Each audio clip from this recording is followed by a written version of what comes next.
అది కూడా 15 సెంట్లు వేసుకుంటే 120, 130కి వెళ్ళిపోతుంది ఇచ్చేసుకో. మనకు 40 ఉంటుంది కాబట్టి 40, 50 సెంట్లు మనం తీసుకుంటే ఎటువకండి అటు మీకు వచ్చేసి మెత్తది మనం వేసుకోవచ్చు.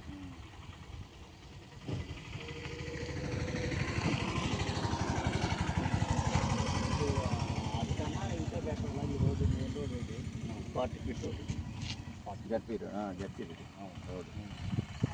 వెహికల్స్ వచ్చి మన వేవల లారీలు, కద్ది లారీలు 40 ఫీట్ ఉండే. ఇది అయితే కాదు మళ్ళీ ఎక్కడి నుంచి అక్కడికి ఎన్ని సెంట్లు వస్తుంది? ఇదా 40 సెంట్లు వస్తుంది. ఆ జీడి మొక్క దగ్గర నుంచి అక్కడ జీడి మొక్క దగ్గర నుంచి 40 సెంట్లు పైన 45 సెంట్లకు వస్తుంది. ఇది ఇలాగే బిట్టు 10 సెంట్లు వస్తుందండి, 10-15 సెంట్లు వస్తుంది. అదేమో ఒక 25 సెంట్లు 30 సెంట్లు వస్తుంది. ఇది ఏంటి ఎలక్ట్రిసిటీ పోల్స్ కాదు, సెల్ టవర్లా? Cell towers.